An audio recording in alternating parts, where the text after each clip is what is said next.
I'm Alex, 28, and I never thought my tiny spare bedroom would become the catalyst for my family's complete meltdown. When my uncle showed up at my doorstep at 2 a.m., reeking of whiskey and demanding to stay, I locked the door and turned off the lights.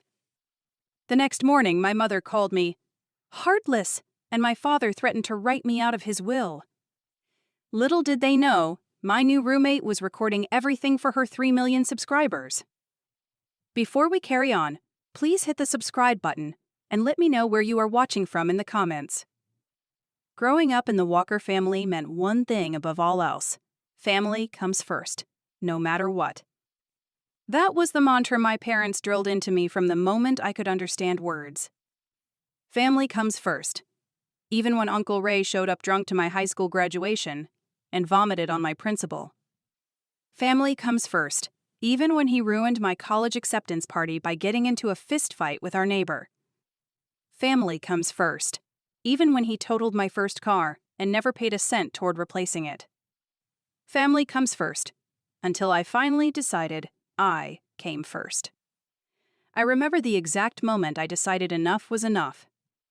It was a crisp autumn morning, the kind where the air feels clean and possibilities seem endless. I had just signed the lease on my modest 2-bedroom apartment, the first place that was truly mine.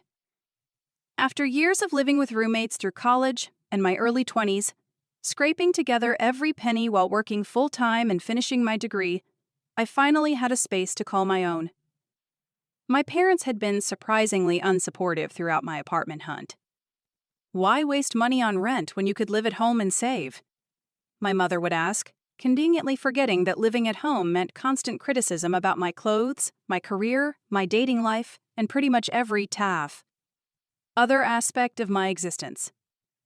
My father would grunt in agreement, never looking up from his newspaper, a man of few words unless those words were critiques. The day I got my keys, I invited them over for dinner, desperate for some acknowledgement that I was doing well, that they were proud of me for standing on my own 2 feet.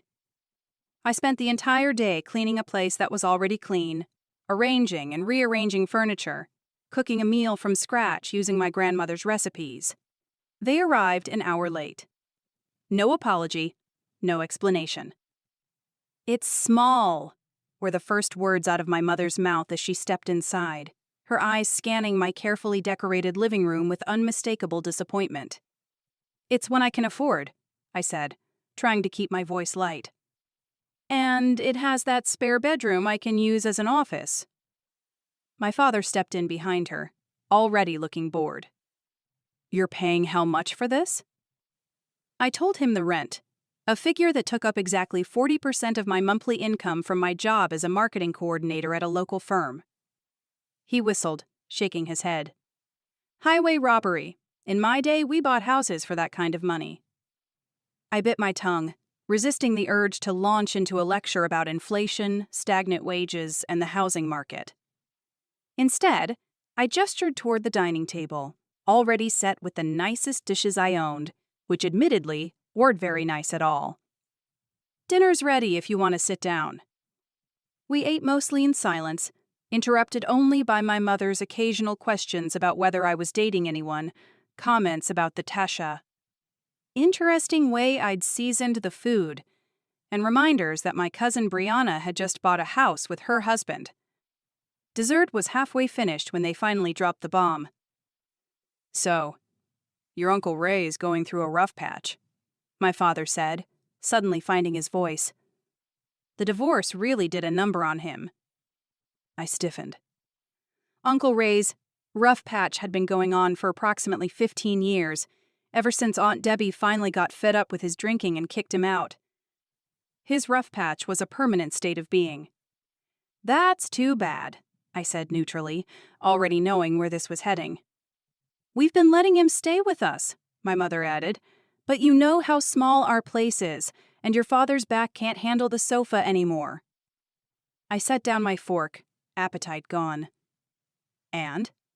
"Well?" My father cleared his throat. "We were thinking, since you have that extra bedroom you're just using for an office, maybe Ray could stay here for a while, just until he gets back on his feet." The audacity of it nearly took my breath away. They hadn't even congratulated me on my new place, hadn't said a single positive thing about this milestone in my life. And here they were, already trying to fill my hard-earned space with the family disaster. "No," I said simply. My parents exchanged glances, clearly not expecting such a direct refusal. "Alex, be reasonable," my mother said, her voice taking on that sickly sweet tone she used when she was trying to manipulate me. "He's family. He has nowhere else to go." "He has plenty of places to go," I countered. "He could go to rehab. He could go to a shelter. He could go to any of our other relatives. Or, here's a radical idea, he could get a job and his own apartment." "How can you be so selfish?" My father's voice rose slightly. "After everything we've done for you?" And there it was. The ultimate weapon in my parents' arsenal. Guilt. I'd spent my entire life being guilted into accommodating Uncle Ray and his problems. Guilted into giving up my bedroom when he needed a place to crash. Guilted into lending him money I never got back. Guilted into driving him around after his third DUI when his license was revoked. But something had changed. Maybe it was the fact that I was standing in my own apartment, one that I had worked for without any help from them. Maybe it was the realization that at 28 years old, I was finally in a position to set boundaries. "I just started a new job," I said, my voice steadier than I felt. "I need peace and quiet. I need to be able to focus and rest. Uncle Ray is chaos personified, and I'm not subjecting myself to that anymore." "It would only be for a little while," my mother pleaded. "It's never just a little while with him," I replied. And my answer is no. The evening deteriorated rapidly from there. My mother cried, actual tears rolling down her cheeks as she lamented raising such a heartless daughter. My father's face turned the alarming shade of red it always did before he started shouting. I was called selfish, ungrateful, cold. I was reminded of all the sacrifices they had made for me, though specific examples were notably absent from the conversation. By the time they left, slamming the door hard enough to make my windows rattle, I was shaking with a mixture of anger and an old, familiar guilt. Had I done the wrong thing? Was I truly as terrible as they made me out to be? The next morning, I woke up to 15 text messages from various family members. Apparently, my parents had wasted no time spreading the word that I had refused to help poor Uncle Ray in his time of need. Aunts I barely spoke to were expressing their disappointment.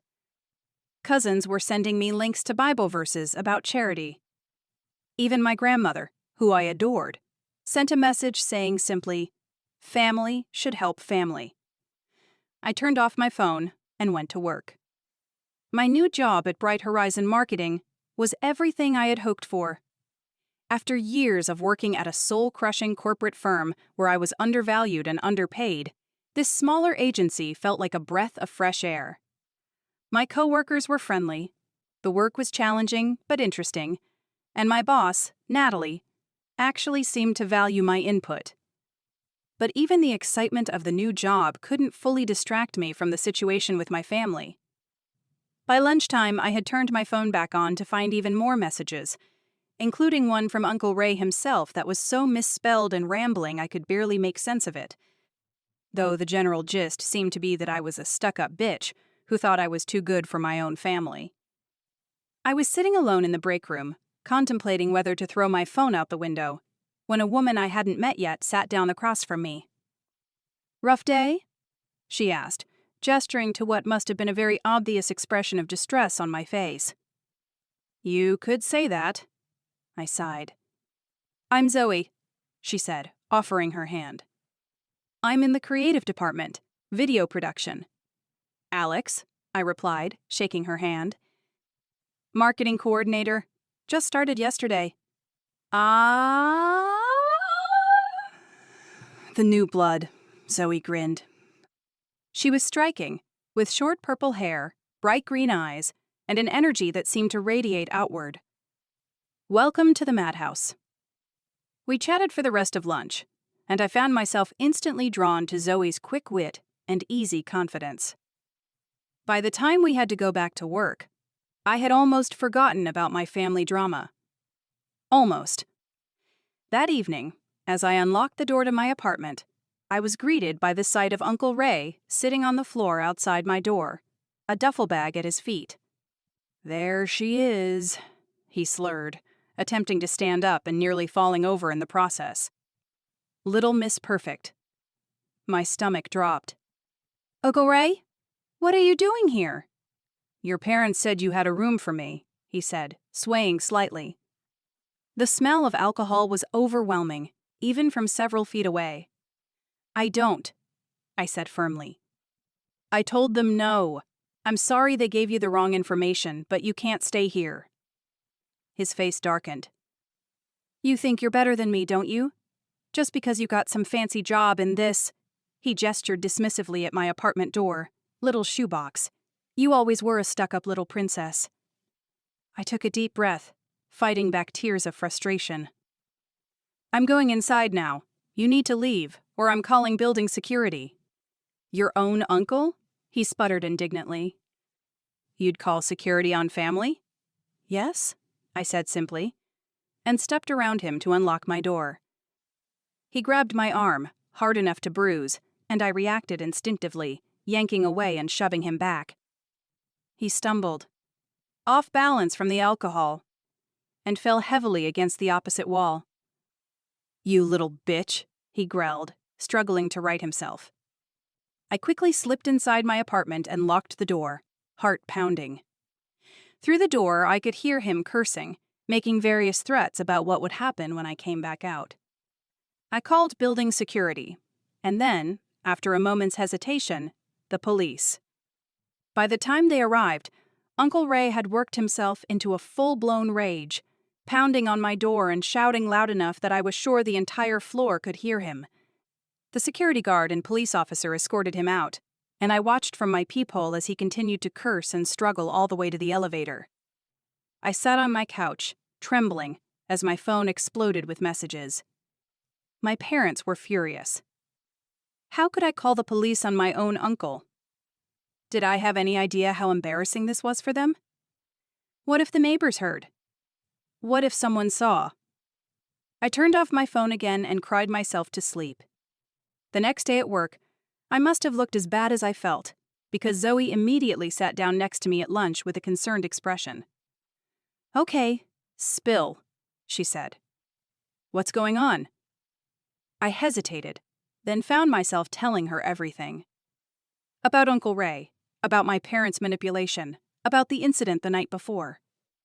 It all came pouring out, years of pent-up frustration and hurt. Zoe listened without interrupting, her expression growing increasingly outraged on my behalf. When I finished, she shook her head in disbelief.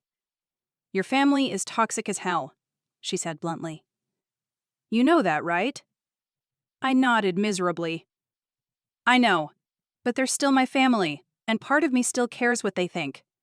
That's because they've conditioned you to prioritize their feelings over your own well-being," Zoe said. Classic manipulation. She hesitated, then seemed to make a decision. "Look, this might sound weird, but I'm looking for a place to stay. My lease is up at the end of the month, and my roommate is moving in with her boyfriend. I've been couch surfing. You want to rent my spare room?" I asked, surprised. "Only if you're comfortable with it," she said quickly. "But it might actually solve both our problems. You have someone paying rent to justify keeping the room for yourself, and I'd have a place to live that isn't my friend's lumpy couch." I considered it. I barely knew Zoe, but there was something about her straightforward manner that I trusted. And the idea of having a legitimate reason to keep refusing my uncle was certainly appealing. "We'd need to set some ground rules," I said slowly. "I really do need peace and quiet for work." "Absolutely," Zoe nodded eagerly. "I'm super respectful of space. And I'm clean. And I can pay first and last month's rent right away. What about a security deposit?" "That too," she assured me. "I've been saving up for a new place." "Let me think about it," I said, but I was already warming to the idea. Before I could make a decision, though, there was one thing Zoe hadn't told me. One crucial piece of information that would change everything. 3 days later, after another barrage of guilt-tripping texts and calls from my family, I invited Zoe over to see the apartment. She loved it immediately, exclaiming over the natural light and the view from the small balcony. As we sat in the living room discussing potential rent and house rules, she dropped the bombshell. "There's something I should tell you," she said, suddenly looking nervous. "I'm kind of a YouTuber." "Kind of?" I repeated. "Well, I am a YouTuber," she clarified. "That's my main gig. The job at Bright Horizon is just part-time to supplement my income during algorithm changes." "Oh," I said, surprised but not particularly concerned. "What kind of content do you make?" "I document toxic family dynamics," she said carefully. "My channel is called Family Exposed. I interview people who have dealt with toxic relatives, emotional abuse, manipulation, that sort of thing. Sometimes I record confrontations, with permission, of course." I stared at her, a wild idea beginning to form in my mind. "How many subscribers do you have?" "About 3 million, she said, and my jaw dropped. "Look, I completely understand if this changes things for you. Some people aren't comfortable with that level of online visibility, even tangentially." "No," I said slowly. "I think this might actually be perfect." And that was how Zoe Kim, creator of Family Exposed, became my roommate.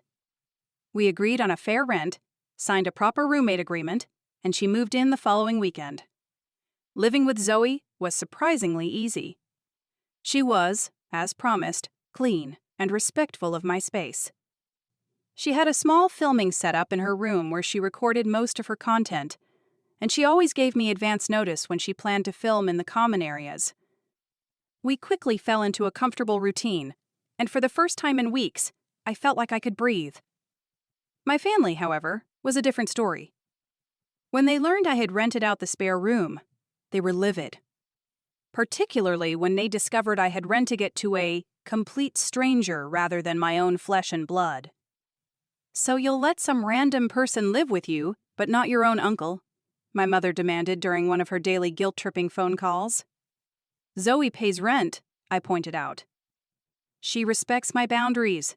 She doesn't show up drunk at my door or call me names or create chaos in my life."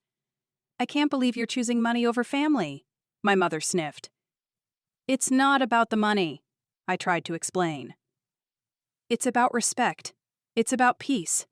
It's about being able to come home and not feel anxious about what disaster I'm walking into."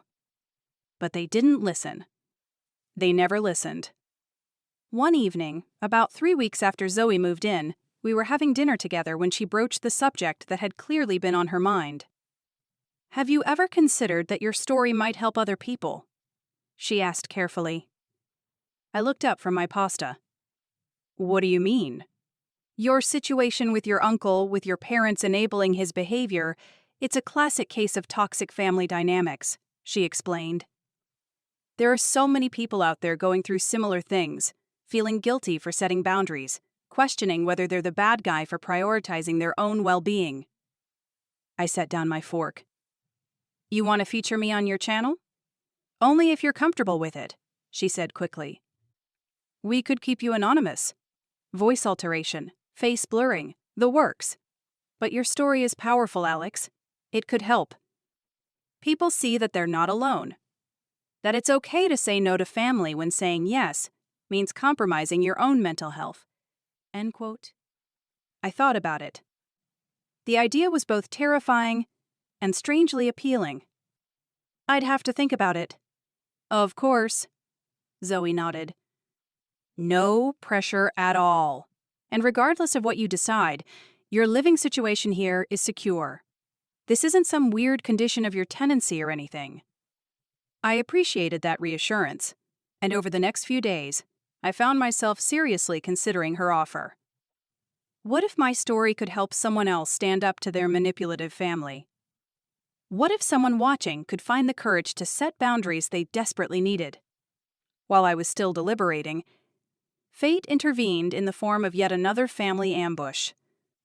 It was a Saturday afternoon, and Zoe and I were lounging in the living room, half watching a movie, when there was a knock at the door. I opened it to find my parents standing there, with Uncle Ray lurking behind them. "We need to talk," my father said firmly, already pushing past me into the apartment. "You can't just show up unannounced," I protested, but they were already inside, looking around with disapproving expressions. Zoe stood up from the couch, her posture immediately defensive. "Is everything okay, Alex?" "These are my parents," I said tightly. "And my uncle." Understanding dawned on her face, followed by a flash of something that looked almost like excitement before she carefully schooled her features into polite neutrality. "Nice to meet you," she said, extending her hand.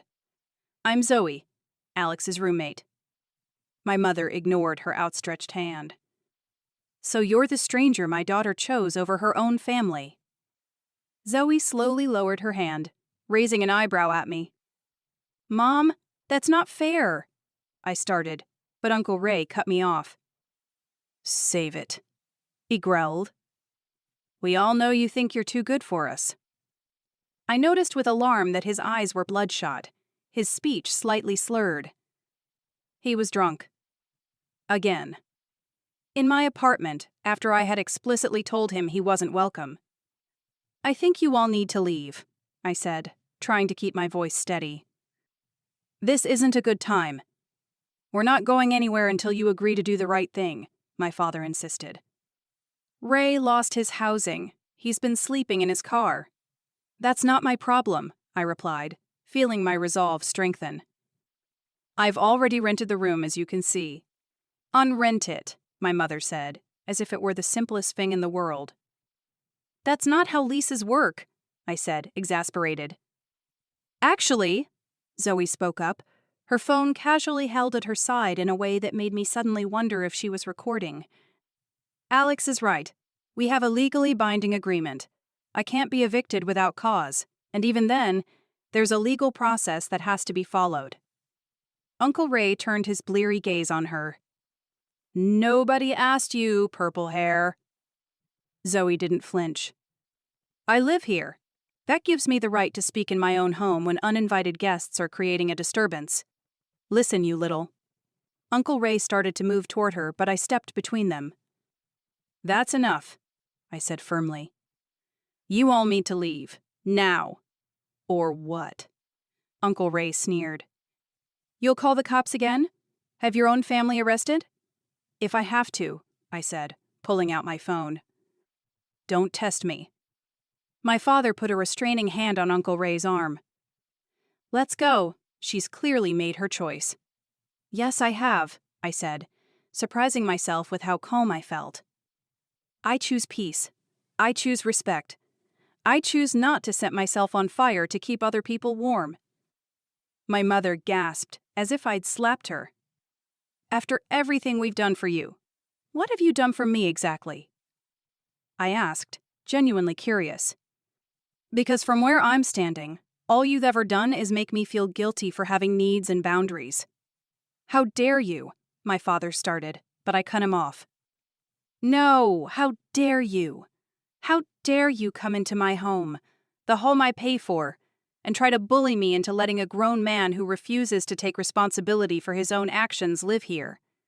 How dare you try to make me feel guilty for wanting safety and peace in my own space?" There was a moment of stunned silence before Uncle Ray lunged forward, his face contorted with rage. He grabbed my arm, much as he had that night in the hallway, but this time Zoe was there, her phone definitely recording now as she captured his angry, reddened face, and his fingers digging into my skin.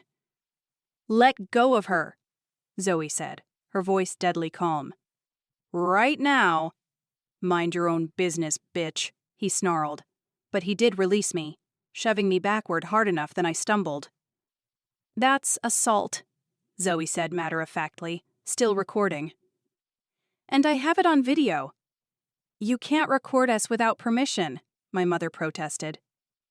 "Actually, in this state, I can," Zoe replied, single-party consent. And as someone who lives here, I have every right to record what happens in my own home when I feel unsafe. My father, finally seeming to realize the situation was out of control, tugged at my uncle's arm. "Let's go, Ray. This isn't worth it." "You're choosing this stranger over your own blood," my mother said tearfully, making one last attempt at manipulation. "Yes," I said simply. "Because this stranger has shown me more respect in 3 weeks than you have in 28 years. After they left, I sank onto the couch, trembling with adrenaline. Zoe sat beside me, still holding her phone. "Are you okay?" she asked gently. I nodded, though I wasn't sure it was true. "I can't believe I said all that." "I can," Zoe said. "You've probably been wanting to say it for years." She hesitated, then held up her phone. "I got most of it, including him grabbing you and shoving you. I won't use any of it without your permission, of course." I stared at the phone, at the frozen image of Uncle Ray's angry face. "Use it." "Are you sure? We should talk about this when you're calmer, less emotional." "No," I said firmly. "I'm sure. Use it. All of it. I don't want to be anonymous. I want people to see what this kind of family does to a person. I want other people who are going through this to know they're not alone."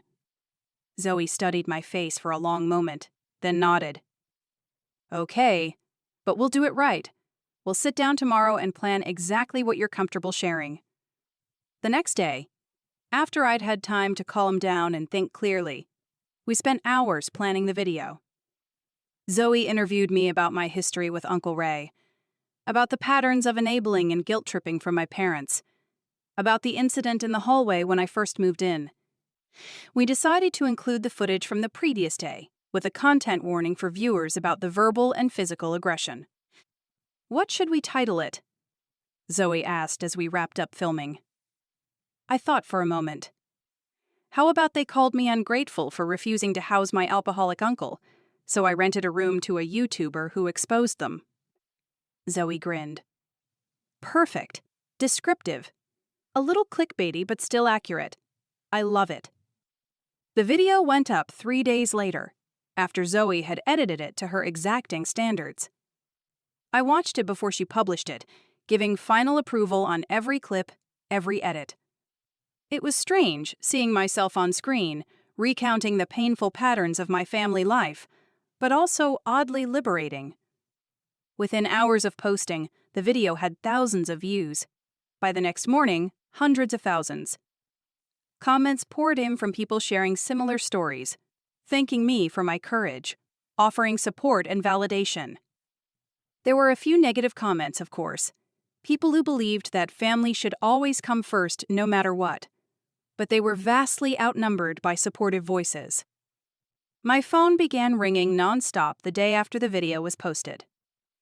My parents, my extended family, even Uncle Ray himself, all suddenly wanted to talk to me. I let every call go to voicemail. The messages ranged from rage to disbelief to desperate attempts at damage control. "How could you air our family's private business like this?"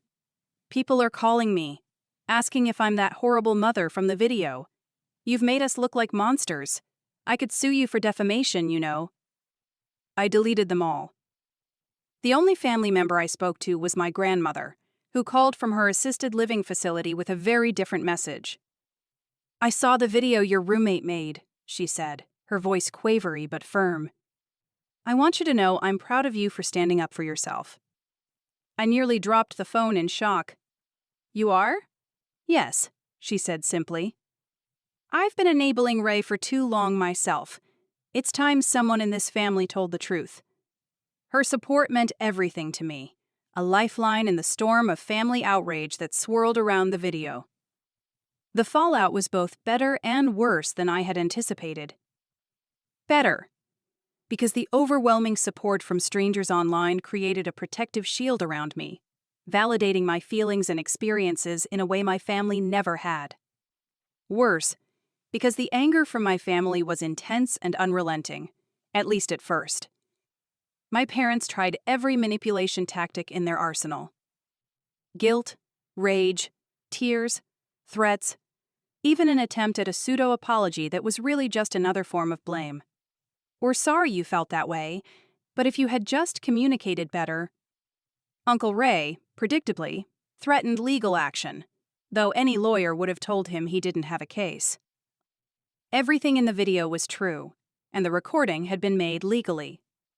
But the most surprising development came about 3 weeks after the video was posted, when it had accumulated over 5 million views and been featured on several news sites discussing toxic family dynamics. My mother called, and for once, I answered. "Alex," she said, her voice smaller than I had ever heard it. "We need to talk." "I'm listening," I said cautiously.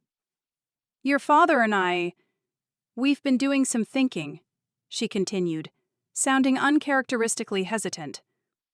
"And we've been talking to a family therapist." That got my attention.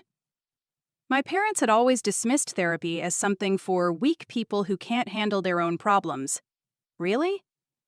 I couldn't keep the surprise out of my voice. "Yes," she sighed. After that video, after seeing ourselves through other people's eyes, we realized that maybe we haven't been the best parents. It was such a massive understatement that I nearly laughed, but I bit it back. "That's quite an admission. The therapist suggested we reach out to see if you'd be willing to attend a session with us," she continued, "to start working through some of these issues." I was silent for a long moment, turning the request over in my mind. Part of me wanted to refuse outright, to tell her it was too little, too late. But another part, a part I had tried to silence for years, still yearned for some kind of healing, some form of genuine relationship with my parents, if such a thing was possible. "I'll think about it," I said finally. "I'm not making any promises, but I'll consider it." "That's all we're asking," she said, and I was shocked to hear what sounded like genuine relief in her voice. After we hung up, I sat on my couch, thoughts swirling. Zoe found me there an hour later when she came home from work. "Everything okay?" she asked, dropping her bag and sitting beside me. I told her about the conversation with my mother, about the request for family therapy. "What do you think?" I asked when I had finished. "Am I crazy to even consider it?" Zoe thought for a moment before answering. "I don't think you're crazy. I think it's natural to want reconciliation with your parents, even after everything they've done. But?"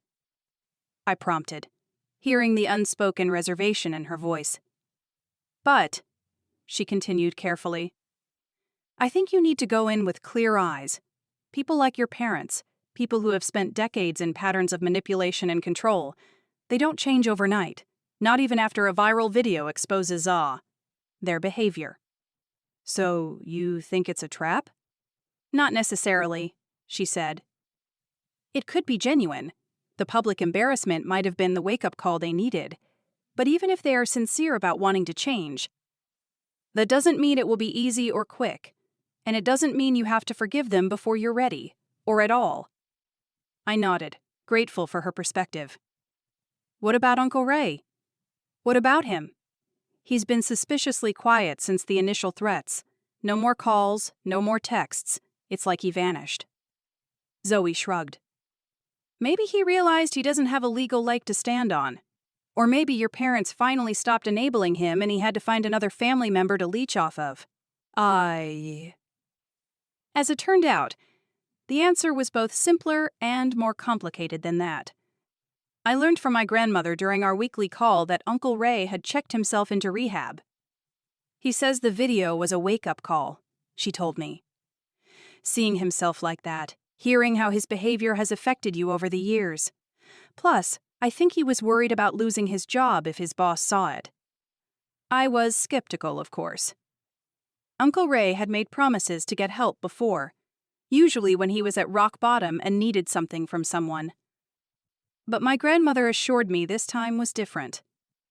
"He actually followed through," she said.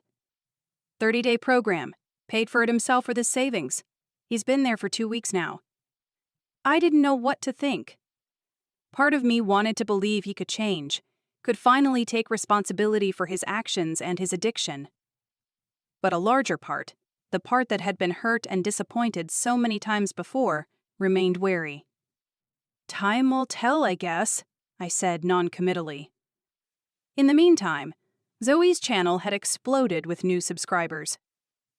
The video featuring my story had struck a chord with viewers, leading to a flood of emails from people wanting to share their own experiences with toxic family dynamics. She was careful about which stories she chose to feature, prioritizing those where she could make a genuine difference and avoiding anything that seemed like it might be primarily revenge-driven. "This isn't about public humiliation," she told me one evening as we sorted through emails together. "It's about bringing these patterns into the light so people can recognize them in their own lives and make informed choices." Our living arrangement had evolved from mere roommates to genuine friends. We had movie nights, cooked meals together, and even started a small container garden on our balcony. For the first time in my life, I felt like I had a home that was truly safe, truly mine. 3 months after the video was posted, I agreed to attend a family therapy session with my parents. It was, to put it mildly, uncomfortable. The therapist, a serene woman named Dr. Chen, guided us through an initial conversation about expectations and boundaries. My parents were clearly out of their element, unused to the language of therapy, resistant to the idea that they might need to change deeply ingrained behaviors. But they were trying, which was more than I had ever expected. The first step, Dr. Chen told us, is acknowledging that there's a problem. The second is being willing to do the work to address it. You're all here, which suggests you've taken those first 2 steps. We agreed to weekly sessions, with the understanding that I could stop attending at any point if I felt it wasn't productive or was becoming harmful to my mental health. It was a small victory, but an important one. The first time I can remember my parents explicitly acknowledging my right to set boundaries. Uncle Ray completed his 30-day program and, to everyone's surprise, immediately enrolled in a sober living facility rather than trying to move back in with family. He reached out to me via email, a lengthy message that contained what seemed like a genuine apology, along with a request that I give him space to work on himself before attempting any reconciliation. I was relieved. The last thing I wanted was to be pressured into forgiving him before I was ready, if ever. His recognition of that fact was perhaps the first sign that the rehab program had actually gotten through to him on some level. Life settled into a new normal. I continued to excel at my job, earning a promotion to senior marketing coordinator after just 6 months. Zoe's channel continued to grow, and she was able to quit her part-time job at Bright Horizon to focus on content creation full-time. We renewed our roommate agreement for another year, both of us happy with the arrangement. Family therapy progressed in fits and starts. Some sessions were productive, with genuine insights and moments of connection. Others were frustrating exercises in circular arguments and ingrained defensiveness. My parents struggled to break free from decades of toxic patterns, often falling back on, "That's just how we were raised," or "We did the best we could" when confronted with the harm their actions had caused. But slowly, almost imperceptibly at first, things began to change. My mother stopped prefacing every apology with, "I'm sorry you felt that way," and started saying, "I'm sorry I did that." My father, who had always communicated primarily through grunts and judgments, began making awkward but sincere efforts to ask about my life, my job, my interests. 6 months after the video went viral, Zoe approached me with an idea for a follow-up. "People keep asking how you're doing," she explained. "They want to know if setting those boundaries really helped, if there were consequences for standing up for yourself." I considered it. The first video had been cathartic in a way I hadn't anticipated, like lancing a wound that had been festering for years. And the response had been overwhelmingly supportive, creating a community of people who understood what I had been through in a way my own family never had. "I think it could be really powerful," Zoe continued, "to show that standing up for yourself doesn't always mean completely cutting people off, that sometimes It can be the catalyst for real change. Or it can show that change is messy and imperfect. And imperfect, I said, thinking of the family therapy sessions that still often left me emotionally drained. Exactly, Zoe nodded enthusiastically. Real life isn't a neat fairy tale where everything is magically fixed. It's complicated and ongoing. We filmed the follow-up video the next weekend, a more structured piece than the first. I talked about the family therapy, about the slow, halting progress my parents were making, about Uncle Ray's time in rehab and his current sobriety, which had now lasted nearly 6 months, the longest stretch in my memory. The biggest change, I told the camera, isn't in them, it's in me. I no longer feel responsible for managing their emotions. I no longer feel guilty for having boundaries. I no longer question whether I'm a bad person for putting my own well-being first. The follow-up video didn't go quite as viral as the first, but it still garnered millions of views and thousands of comments. Many viewers shared updates on their own situations, how they had been inspired to set boundaries with toxic family members after watching my story. "You saved me more than years of therapy ever could," one comment read. Seeing someone else stand up to the same kind of manipulation I've been dealing with my whole life gave me the courage to finally say no. Messages like that made every difficult moment worth it. The idea that my story had helped even one person escape the kind of emotional prison I had lived in for so long filled me with a sense of purpose I had never experienced before. A year after the original video, my relationship with my parents had evolved into something I would cautiously describe as healthier. Not perfect, not even close, but better than it had been. We had established clear boundaries that they mostly respected. They had stopped trying to manipulate me with guilt when they didn't get their way. We could have conversations that didn't end in tears or shouting. Uncle Ray, to everyone's ongoing surprise, had maintained his sobriety. He had found a job as a maintenance worker at a local community center and had moved into his own small apartment. We had begun cautiously rebuilding our relationship, starting with occasional text messages and eventually progressing to meeting for coffee in public places. During one such meeting, he said something that stuck with me. "You know," he said, stirring his black coffee pensively. "I was furious when that video came out, ready to sue everyone involved." I tensed slightly, wary of where this might be heading. "But then people at work started talking about it," he continued. Not knowing it was me, of course, just discussing this viral video about this terrible alcoholic uncle. He looked up at me, his eyes clearer than I could ever remember seeing them. Hearing how other people saw that behavior, hearing them talk about how destructive it was, how unfair to you, it was like seeing myself through someone else's eyes for the first time. I didn't know what to say, so I just nodded. "I'm not saying the video fixed me," he clarified quickly.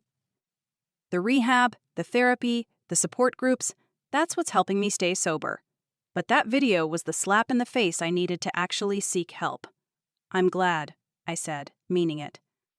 "For what it's worth, I didn't make the video to hurt you or anyone else. I just needed to tell my truth.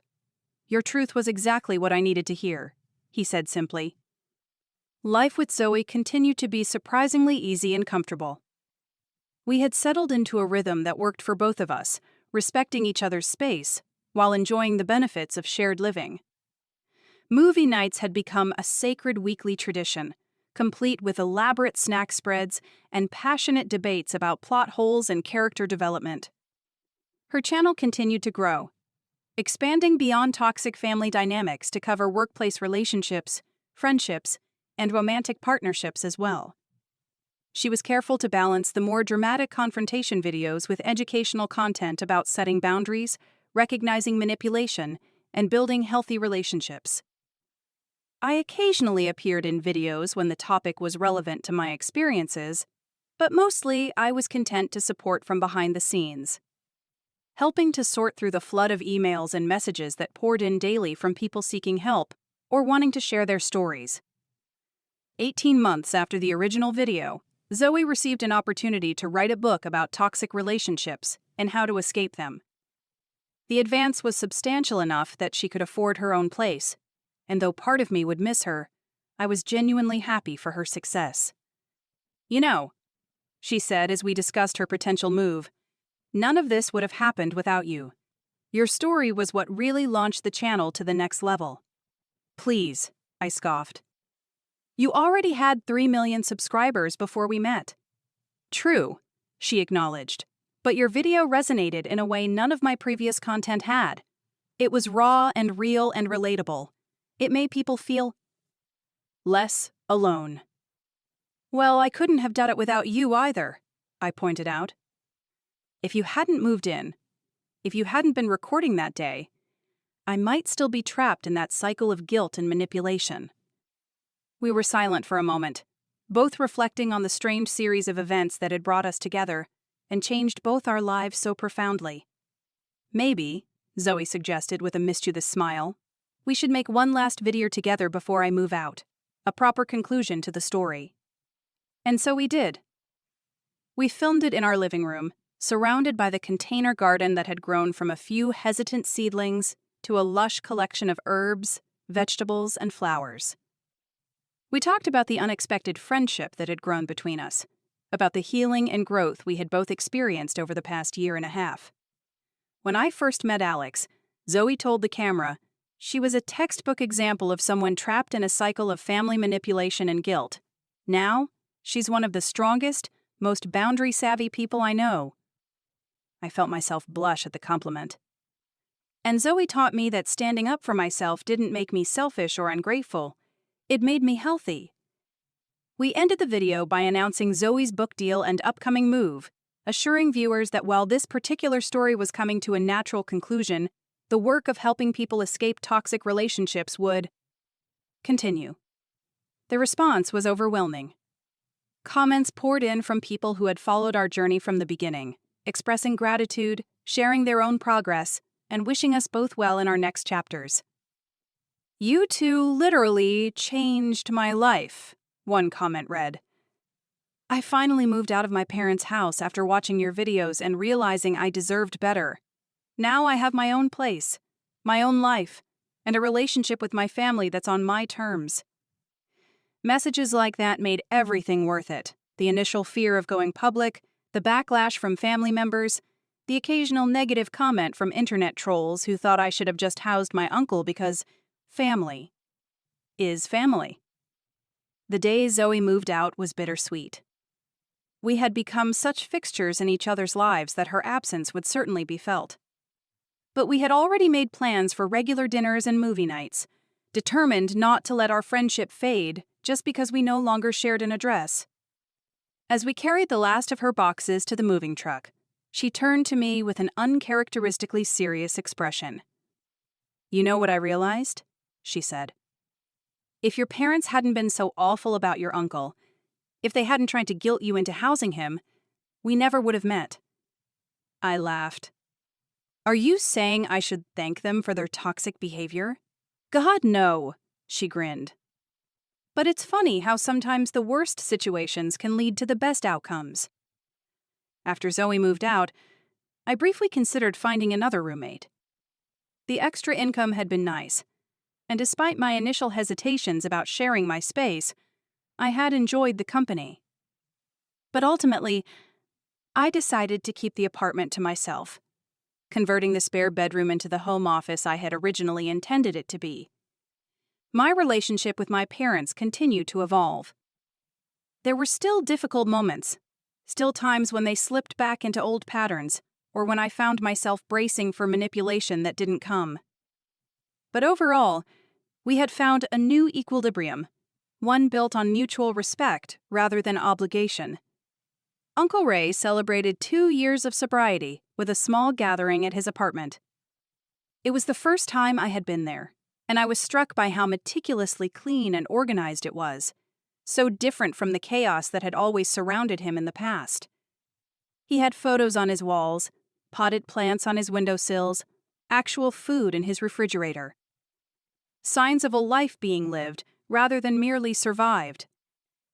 When he thanked me for coming, there was a sincerity in his eyes that made my throat tight with unexpected emotion. This man, who had been the bogeyman of my childhood and young adulthood, who had caused so much stress and chaos, was now someone I could actually have a conversation with without bracing for disaster. "I never thought we'd be here," I admitted. "I never thought you'd change." "Neither did I," he said simply. "But here we are." 3 years after the original video, my life bore little resemblance to what it had been before. I had been promoted again at work, now managing my own team of marketing coordinators. I had a small but solid group of friends, people who respected my boundaries and valued my company. I had a relationship with my family that, while still requiring constant vigilance and maintenance, was healthier than I had ever believed possible. And I had Zoe, whose book had become a bestseller and whose channel now had over 10 million subscribers. We still met regularly for dinner or coffee, still attended each other's important events, still texted almost daily about everything and nothing. "Do you ever regret it?" she asked me once, as we sat on a park bench watching ducks glide across a pond. "Making that first video? Putting your family drama out there for the world to see?" I considered the question carefully. There had certainly been consequences, not all of them positive. There had been uncomfortable conversations, damaged relationships, moments of doubt and regret. But there had also been growth, healing, and change that I'm not sure would have happened otherwise. There had been connections with strangers who understood my experience in a way my own family never had. There had been the gradual, hard-won reclamation of my own voice, my own boundaries, my own sense of worth. "No," I said finally. "I don't regret it. It was messy and difficult, and sometimes painful, but it was necessary. Not just for me, but for them too. Your uncle especially," Zoe noted. "He's like a different person." "He is a different person," I corrected gently. "That's the point. We all are." The sun was starting to set, casting long shadows across the grass and turning the surface of the pond to molten gold. It was a beautiful evening, the kind that makes you grateful to be exactly where you are, with exactly the life you have. As we gathered our things to leave, a young woman approached us hesitantly. She looked to be in her early 20s, with the slightly hunched posture of someone who has spent years trying to make herself smaller, less noticeable. "Excuse me," she said, her voice barely above a whisper. "Are you Alex and Zoe? From the YouTube channel?" We nodded, exchanging surprised glances. While Zoe was occasionally recognized in public, it was rare for someone to identify both of us. "I just wanted to say thank you," the woman continued, gaining confidence as she spoke. "Your videos, especially the one about your uncle, they changed my life. I was living with my emotionally abusive aunt because my parents insisted family should stay together. After watching your story, I found the courage came to move out." She pulled out her phone and showed us a photo of a small but cheerful studio apartment. "It's not much, but it's mine, and for the first time in years, I can breathe." As she walked away, after we had congratulated her and wished her well, I felt a profound sense of peace settle over me. This, more than anything, was why I had shared my story. Not for revenge, not for vindication, but for the possibility that someone else might find in my experience the courage to change their own. "You know," Zoe said thoughtfully, as we watched the young woman disappear down the path. "When I started my channel, I thought I was just documenting toxic behavior, exposing it for what it was. I never expected it to actually change anything." "That's the power of telling your truth," I replied. "You never know who needs to hear it, or what it might set in motion." We walked back to our cars in companionable silence, two people whose lives had intersected at exactly the right moment, whose shared experiences had created ripples that continued to spread outward in ways we could never have anticipated. As I drove home to my peaceful apartment, I thought about the long, winding path that had brought me here. The years of guilt and manipulation, the moment of defiance when I finally said no, the unexpected friendship that grew from that decision, the viral video that exposed decades of toxic patterns, and the slow, painful, necessary healing that followed. They had called me ungrateful for refusing to house my uncle. They had tried to shame me into setting myself on fire to keep others warm.